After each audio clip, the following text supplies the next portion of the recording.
on this series of videos, I want to be very meticulous as I go along. So I hope you'll be patient with me, and as I go along, you'll find this interesting. Thanks again. Picking up where I left off last time. So next week I'll start back in on those fuselages now and improving those and getting them to where they need to be.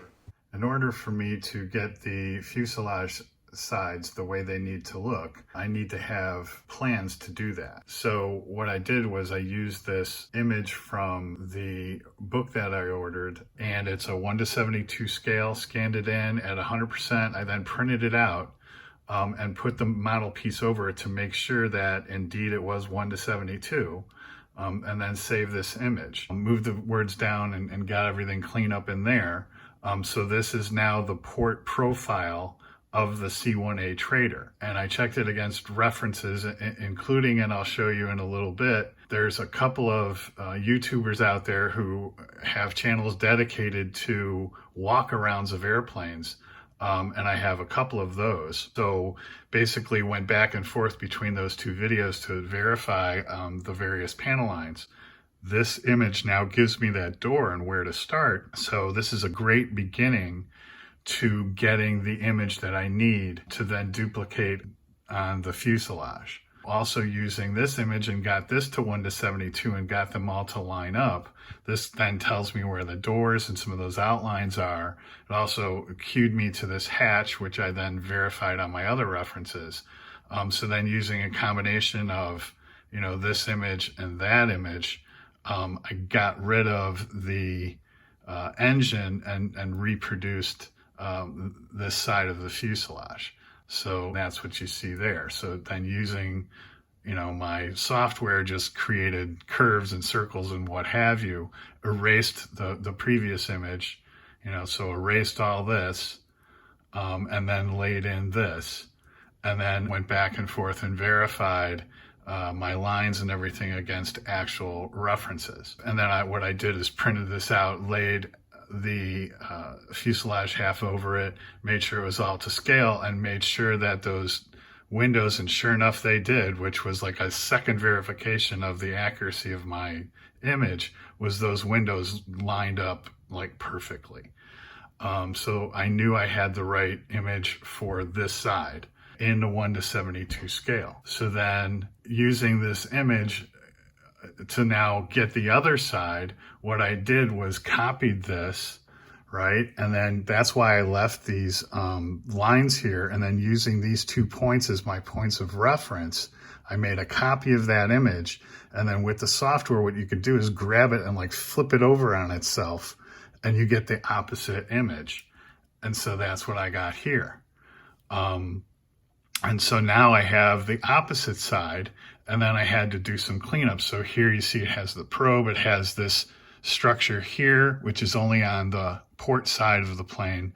It has this probe on the tail, only on the port side of the plane. The wires are on this side. By the way, this one wire is wrong. I'll improve those later. So I had to also do that cleanup. So here you can see that structure is gone. That probe is gone. On the next one, those wires are gone. So now I'm getting this to be how the starboard side should look. And now I do the same thing. I get rid of that engine and I bring in the windows.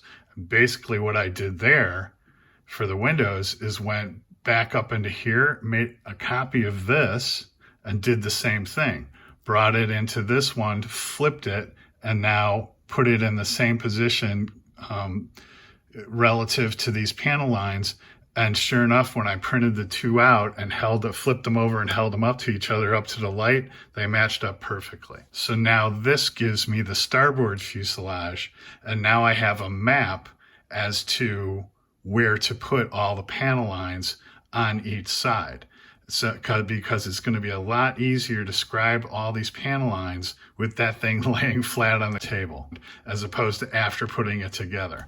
Now, obviously, the ones that meet at the top and the bottom and things like that, those will have to wait, but I can get a lot of this done while it's flat on the table. So this is what I've been working on. I haven't really been doing much modeling. It's really been mapping out the modeling that I now need to do. So while I started with the 1:72 image, as I said, I verified not only from drawings but also from references a lot of these other things, panel lines and placement of hatches, things like that. And to do that on my YouTube channel, you'll see here in the playlist for this series of builds, I included here Dan's cool videos. He does walk-arounds of airplanes, and he does hundreds of them. And I'll just go to his site. He has a series of videos of walk-arounds of airplanes at airplane museums. And this is his of the C-1A Trader. And it has, I mean, he puts the camera in every nook and cranny of the aircraft. And so for instance here's that side, and then there's that hatch in front of that wing above that window where those two panel lines meet. So from that I was able to go back here and say, okay, that needs to go there. Now obviously, you know, how high up that goes and stuff I'll deal with when I get to that curve. But I just wanted to show you that you know, how I'm kind of cross-referencing against the actual aircraft, and draw your attention to Dan's channel. And actually, you know, in the comments here, I said, hey, thank you so very much. I'm building a model of this plane, and this video gives me all the references I'll need. And he said, that's fantastic. I'm glad it helps you out. I have hundreds of similar aircraft walk-arounds on my channel. And he said, and I said, hey, I'll mention that, you know, I'll include you in my playlist. And he said, thanks. Providing a reference to modelers is one of the top reasons I like to do these. So there you go. And I'll put a link to his channel. Again, it's called Dan's Cool Videos. And I'm going to subscribe to him right now. There you go. So do like I did and go out and give him a subscribe. If you're an airplane model builder, you know, but like I said, he puts it in every nook and cranny. He gets up inside the landing gear bays, everything. So definitely go give him a view if you're interested in modeling vintage aircraft. Got a couple of mail calls here. So first one is from Thomas at the Model Hobbyist. And yeah, thank you for the kind words on the back, Thomas. And I totally agree that he was talking about how, you know, he's a car builder, I'm a plane builder, but we cross-pollinate, excellent phrase, and kind of pick up on each other's interests and stuff. And just, you know, that's the great thing about the community. So thank you so much, Thomas, and get yours up on the wall shortly. And we got another one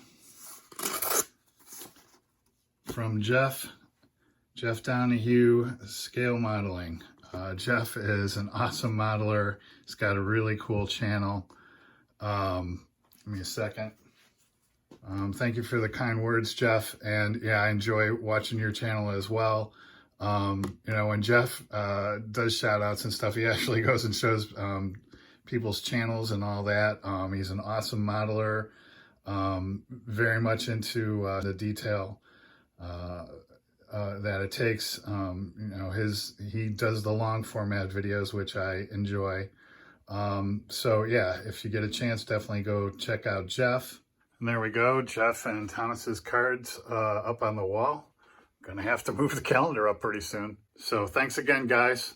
The other thing I want to mention is just remind everybody I am going to be going to the Duneland IPMS 2022 model contest and swap meet this weekend, October 15th in Hobart, Indiana. I'll put another link in the description. So any of you folks in the Midwest get a chance, you know, maybe I'll see you out there. And here are my entries. I'm not going to say what they are until afterwards. I'll do a video on the contest and the show, and I'm sure I'll have a stash haul afterwards as well. So yeah, if you get a chance, come on out. And like I said, I'll put a video out on this and next week. So until then, thanks for watching and happy modeling.